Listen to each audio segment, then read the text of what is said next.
Students, इस video में हम लोग डील करेंगे denaturation of proteins and some functions of proteins and their related shapes. तो देखते पहले डीनेचुरेशन क्या होता है। जो ग्लोबुलर प्रोटीन्स होते हैं that are water soluble, if they are acted upon by heat, acids, alkalis and several electrolytes, then their physical and biological properties change and the proteins they coagulate and they form fibrous proteins which are insoluble in water. तो जिस process में globular protein fibrous protein में change जाता है by the action of heat, acid, alkalis and electrolytes, उस process को denaturation कहा जाता है और ऐसे प्रोटीन्स को डीनेचर्ड प्रोटीन्स कहा जाता है. So this is the definition of denaturation of proteins, a process which leads to a change in physical and biological properties of a protein without affecting its chemical composition is called denaturation. अब ये denaturation जो है various method से incorporate किया जा सकता है, जिसमें कॉमन मेथड्स हैं. पहला है by heat, egg white it is denatured by heat. Alcohol precipitates or you can say coagulates or denatures all the proteins except prolamines. Concentrated mineral acids also used for denaturation of proteins, nitric, sulfuric and hydrochloric. Salts of heavy metals like silver nitrate and mercuric chloride are also used for denaturation of proteins.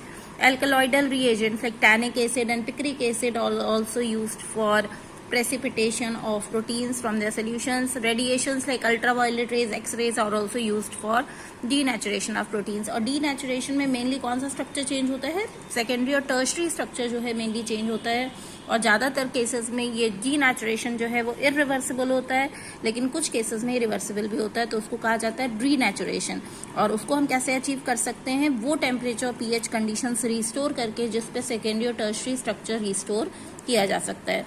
और examples जो denaturation के हैं वो है boiling of egg albumin from on heating. When you boil the egg, the soluble globular protein albumin changes into fibrous protein. Similarly, the protein found in milk, that is for during formation of cheese, the milk protein lactoalbumin, it becomes also fibrous and helps in the denaturation or coagulation of proteins. So this is the denaturation of proteins. Now we come to the biological functions of proteins and their shapes. So the first function is as structural materials. Proteins जो हैं वो basically building materials की तरह इस्तेमाल किए जाते हैं tissues of animals में, जैसे keratin in nails, hair, wool, feather, fibroin and silk, collagen and tendons and myosin and muscles. इसके अलावा जो है प्रोटीन्स रिपेयर ओल्ड टिश्यूज को रिपेयर करने में और ग्रोथ प्रमोट करने में भी यूज होते हैं. Secondly they are use as transporting agents. Various agents से transport in the cell like oxygen, metals, fatty acids and hormones. इसके लिए एग्जाम्पल है हीमोग्लोबिन, जो ऑक्सीजन कैरियर की तरह सेल में काम करता है. Next is as catalyst. So as you all know that various enzymes catalyze biological reactions in our animal bodies, and because they act as catalyst, therefore proteins also act as catalyst. As metabolic regulators, इसमें hormones आते हैं जैसे insulin, जो हमारी body का glucose level maintain रखता है. As protecting agents like antibodies, antibodies हमारी बॉडी को एंटीजेंस से प्रोटेक्ट करती है. As a food reserve like ova albumin of egg, which serves as a food reserve in the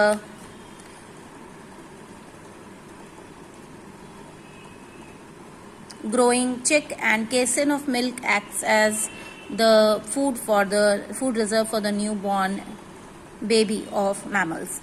Next, a protein जो है वो वेरियस फंक्शंस कैरी आउट करती है.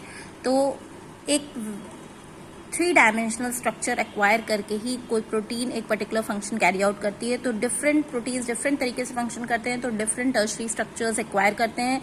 और protein can function properly only when it takes on an exact shape. जब वो एक particular shape ले लेता है तभी वो एक पर्टिकुलर फंक्शन कर सकता है. और ज्यादातर ये शेप जो है इसके सेकेंडरी और टर्शरी स्ट्रक्चर से ही डिराइव्ड होते हैं.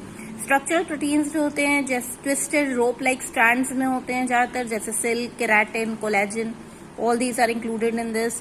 And similarly प्रोटीन्स जो ट्रांसपोर्टेशन में ज़्यादातर काम आते हैं वो उनके सरफेसेस पे कैविटीज़ होती हैं ताकि जो मॉलिक्यूल्स को ट्रांसपोर्ट करना है उसको वो एडहेयर कर सकें.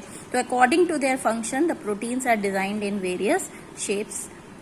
तो अगर स्ट्रेंथ प्रोवाइड करनी है तो they will be mostly fibrous, thread like and in long stranded form, and if they are transporting then they will be have surfaces and cavities on their surface so that they can adhere to the molecules that need to be transported. Students इस video में देखिए कि आप ये denaturation of protein सिखाया गया है. ये नेटिव प्रोटीन है, सेकेंडरी और tertiary structure which is denatured and it forms a tertiary structure in which the original tertiary structure is lost. इसमें आप देख सकते हैं कि ओरिजिनल टर्शरी स्ट्रक्चर है और जब डीनेचुरेशन हो गया तो इस प्रोटीन ने अपना शेप लूज कर दिया और इसको जब हम रिस्टोर कर देते हैं तो that will be called renaturation, and if it cannot be restored that is denaturation.